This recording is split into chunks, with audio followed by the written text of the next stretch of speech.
I feel like I've seen the best of the best when it comes to shonen fights and just shonen manga in general. Like the fights that I've seen, I think I've seen most of the best that manga has to offer. Like the craziest, the most exciting, and Magi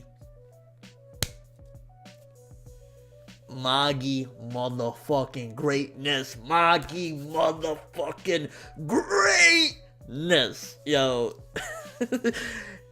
It's at this point I've seen so much that it's hard to get me like this. It's hard. I've seen a lot.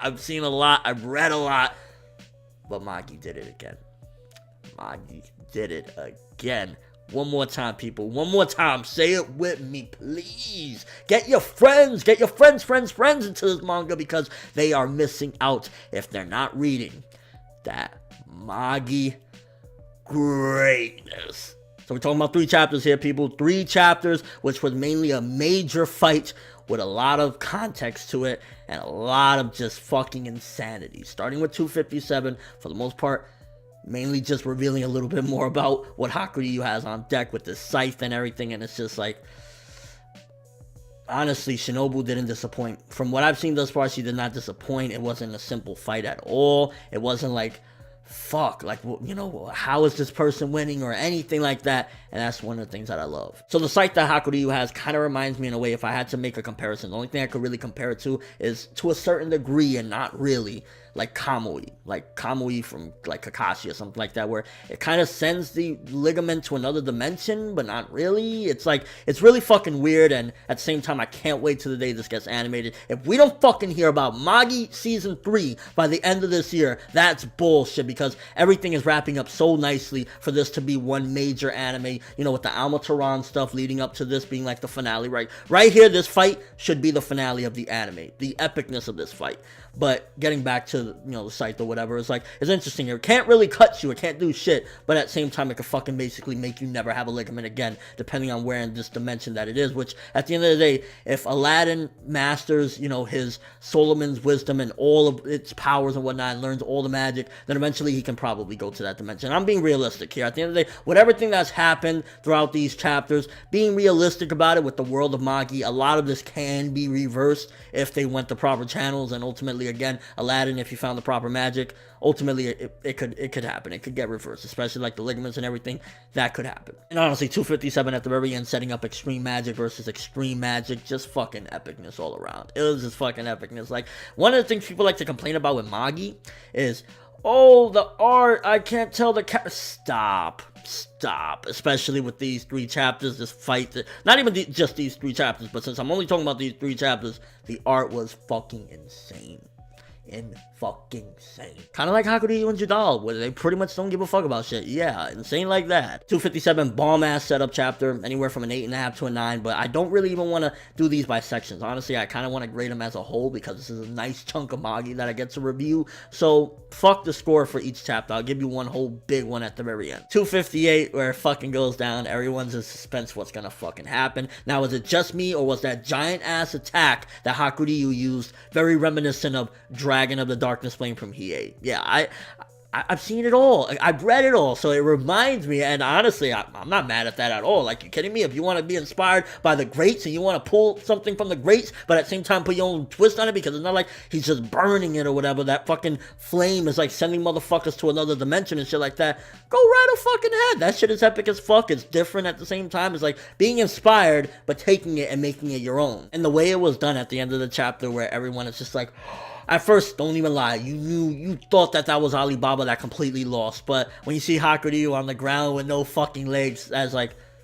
where you, like, come on, man, Shinobu Otaka's not playing, man. Like, I feel like this is more a reaction than a review. I don't know, it's a combination of both, but it's just fucking insane. Like, he's there with no fucking legs.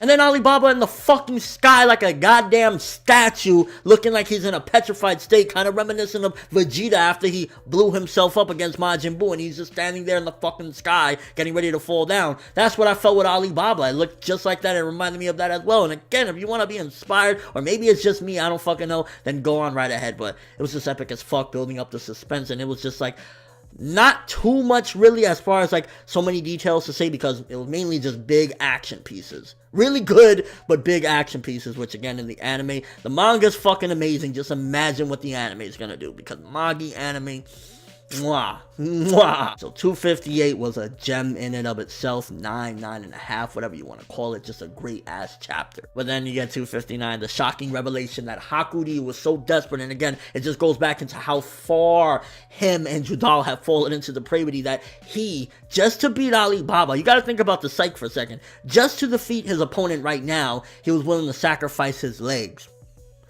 Not thinking about the future and the repercussions of what he just did. Like, you know, if I want to keep going, I gotta fight Cohen eventually. I gotta fight Sinbad eventually.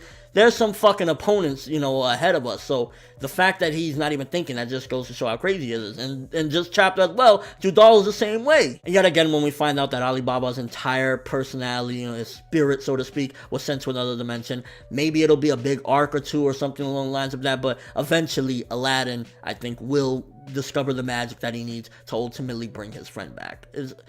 It's at the end of the day a shonen manga that's nowhere near over. He's gonna come back at some given point, but it's just the fact of everything that's been done, the damage that has been done. If you look at this, Hakuryu has single-handedly destroyed the life that he had and everything that cared about him. His mama, even though she was evil as shit, at one point that was his mother, done, beheaded that bitch.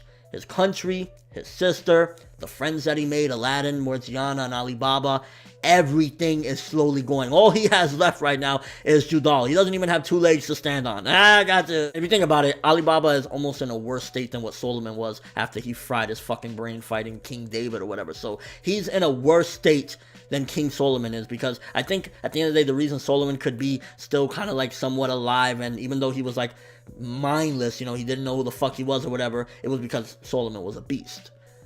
Alibaba ain't a beast, so he's just completely there, stiff as a dog, you know, in another dimension, and there's nothing he can do about it. But the fact that they kept him alive yet again symbolizes he's gonna come back. It'll be probably a long arc, but he's gonna come back, guys. So while I'm shocked as fuck and as crazy as fuck, I didn't think Shinobu would go this one, but then again, Shinobu always surprises us.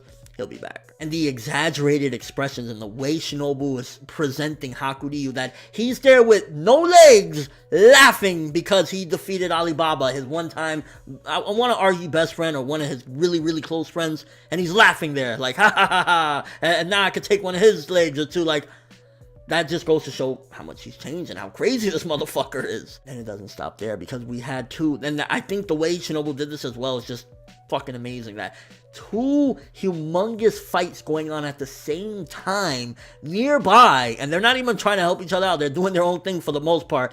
Then you got Judal versus Aladdin. So while that fight came to seemingly a close, which by the way, it's really fucked up that at the end of the day now Aladdin is alone. Even though Hakuryu was there with no fucking legs, Aladdin is alone to fight these 2 motherfuckers, especially Judal, which the art on that one when he says, I don't care what happens to me as long as I can defeat you, which yet again goes back to them falling into depravity. And I don't know if King David is just like, because again, I always refer back, I think King David and Il-Elah are connected in the sense of that they're the things that are like bringing people, like when people fall into depravity, I think it's possibly somewhat of King David's will. And that's where Il-Elah and King David went when Solomon took over, you know, the Rook and whatnot. And Judal summoning the power of the medium. I wonder if the medium can never return now since Judal got that power, or is that just like another version, or he just has similar powers, or he brings that Black Rook from a certain place, but he just fucking went batshit right there. And the art yet again looking sick, and just everything about this, like, honestly, this is great shit. I am absolutely through the fucking moon. Mwah.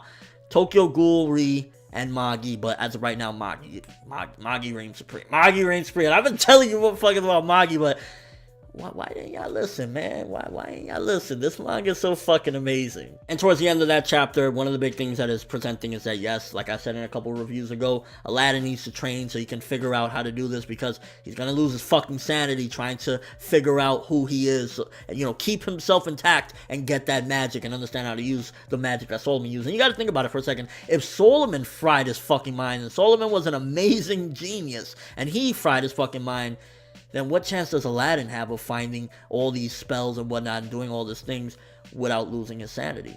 Like, you got to really look at it as well. Like, I don't think Aladdin is nowhere close to what Solomon was. So how does he stand a chance of doing it? And the epicness of Aladdin saying, I'm going to push you back for eternity, pushing back Jadal after Jadal has the power of the medium. So whatever magic he's using, he's risking it by using this magic, but ultimately still going in. And honestly, I don't give a fuck. 10 out of 10 for the journey that we're going on right now. These 3 chapters, yeah, a lot of it was set up, but it was all necessary. And if you combine them all together, what it brings together is a perfect product. And we got 1 chapter that's raw right now that hasn't been translated. I ain't gonna lie.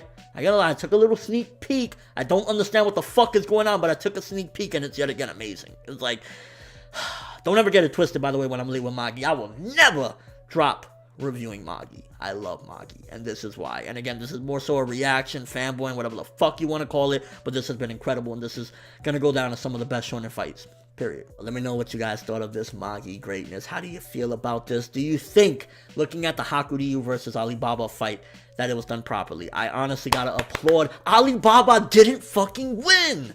He didn't win, and that's the best fucking thing. At the end of the day, Hakuryu stuck to his resolve. He gave his fucking legs in the process, but ultimately Alibaba didn't motherfucking win, and Hakuryu did. And that's not something you see every day in shonen manga, where the motherfucker that says, fuck yo, shonen main character, protagonist bullshit, I'm doing my thing, and he comes out on top. Aladdin's a different story. Aladdin, I didn't want to lose. I kind of felt that if he did fight Judal, which we still don't know the outcome, he might be able to do something. But Alibaba, I knew he could have done.